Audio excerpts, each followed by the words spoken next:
এটা অত্যন্ত গুৰুত্বপূৰ্ণ খবৰ দিব বিচাৰিছো ব্ৰিটিছৰ দৰে চৰকাৰ চলাইছে হিমন্ত বিশ্ব শৰ্মাই ব্ৰিটিছৰ দৰে কানি খুৱাই ব্ৰিটিছে যি ধৰণে মানুহক দেউলিয়া কৰিছিল ঠিক এইদৰে এবাৰ মদ খুৱাই মানুহক দেউলিয়া কৰি ধন লুটিব বিচাৰিছে এখন চৰকাৰে হিমন্ত বিশ্ব শৰ্মা চৰকাৰ বিৰুদ্ধে এবাৰ খৰব হৈ পৰিছে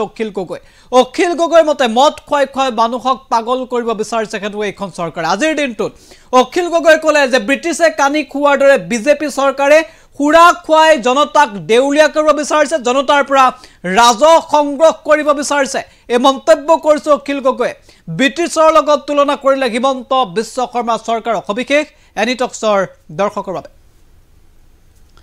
জানাইছো গুৰুত্বপূৰ্ণ খবৰ ব্ৰিটিছে কানি খুৱাৰ দৰে বিজেপি চৰকাৰে খুৰা খুৱাই দেউলিয়া কৰিব খুজিছে এইখন চৰকাৰ শাসনত থকাৰ আৰু কোনো অধিকাৰ নাই বিজেপিৰ দেউলিয়া চৰকাৰখনে ধন গোটাবলৈ ব্যৱস্থা হিচাপে লৈছে খুৰা ইয়া দুৰ্ভাগ্যজনক চৰকাৰ কেৱল ধনেৰে নহয় মনেৰেও দেউলিয়া হৈছে খুৰা বিক্ৰী বৃদ্ধিৰ বাবে চৰকাৰে দিয়া টাৰ্গেটক লৈ বাৰ তীব্ৰ প্ৰতিক্ৰিয়া প্ৰকাশ কৰিছে অখিল গগৈ ব্ৰিটিছৰ লগত হিমন্ত বিশ্ব শৰ্মাক তুলনা কৰিছে অখিল গগৈ কি কৈছিল মন্তব্য আছে আগবঢ়াইছে বিজেপি নামৰ দেউলিয়া চৰকাৰখনে মানুহৰ পৰা ধন গোটাবৰ কাৰণে চৰকাৰৰ কাৰণে ধন গোটাবৰ কাৰণে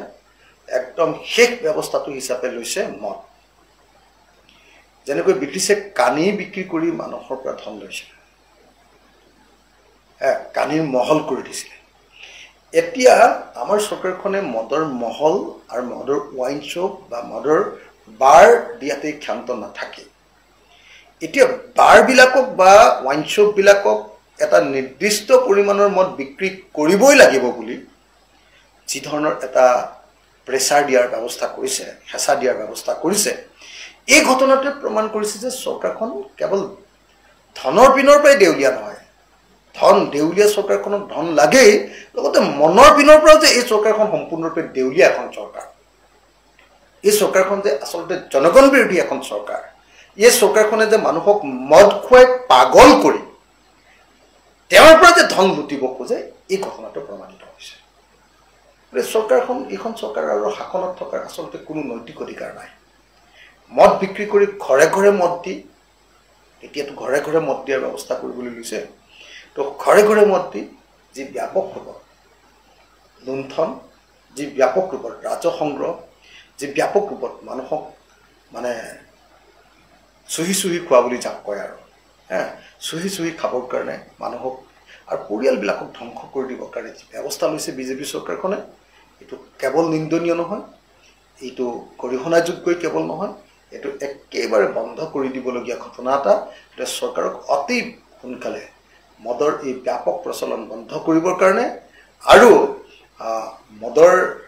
জৰিয়তে ৰাজহ সংগ্ৰহ কৰি দেশখন বচাবলৈ লোৱা ব্যৱস্থাটোৰ পৰিৱৰ্তে প্ৰকৃত অৰ্থত দেশৰ অৰ্থনীতি গঢ়িবৰ কাৰণে যি প্ৰডাকশ্যন যি উৎপাদন কৰিব লাগে সেই ব্যৱস্থালৈ উভতি যাবৰ কাৰণে মই চৰকাৰক দাবী জনাইছোঁ বিজেপি নামৰ দেউলিয়া চৰকাৰখনে মানুহৰ পৰা ধন গোটাবৰ কাৰণে চৰকাৰৰ কাৰণে ধন গোটাবৰ কাৰণে একদম শেষ ব্যৱস্থাটো হিচাপে লৈছে মদ যেনেকৈ ব্ৰিটিছে কানি বিক্ৰী কৰি মানুহৰ পৰা ধন লৈছিল কানিৰ মহল কৰি দিছিল এতিয়া আমাৰ চৰকাৰখনে মদৰ মহল আৰু মদৰ ওয়াইন শ্বপ বা মদৰ বাৰ দিয়াতে ক্ষান্ত নাথাকে এতিয়া বাৰ বিলাকক বা ওয়াইন শ্বপ বিলাকক এটা নিৰ্দিষ্ট পৰিমাণৰ মদ বিক্ৰী কৰিবই লাগিব বুলি যি ধৰণৰ এটা প্ৰেছাৰ দিয়াৰ ব্যৱস্থা কৰিছে হেঁচা দিয়াৰ ব্যৱস্থা কৰিছে এই ঘটনাটোৱে প্ৰমাণ কৰিছে যে চৰকাৰখন কেৱল ধনৰ পিনৰ পৰাই দেউলিয়া নহয়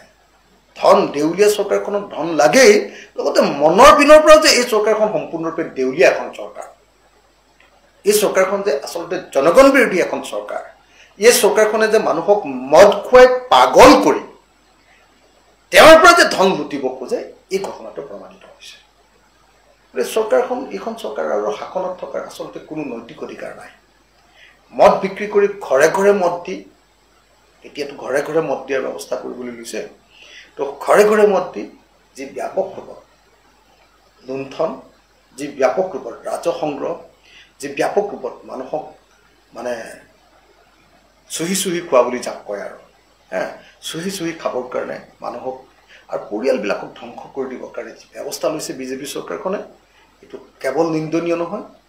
এইটো গৰিহণাযোগ্যই কেৱল নহয়, এইটো একেবাৰে বন্ধ কৰি দিবলগীয়া ঘটনা এটা। এতিয়া চৰকাৰক অতি সোনকালে মদৰ এই ব্যাপক প্ৰচলন বন্ধ কৰিবৰ কাৰণে আৰু মদৰ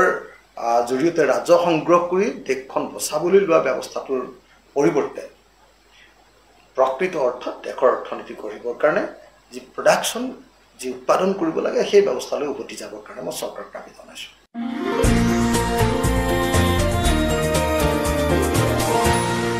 এনিটক্স,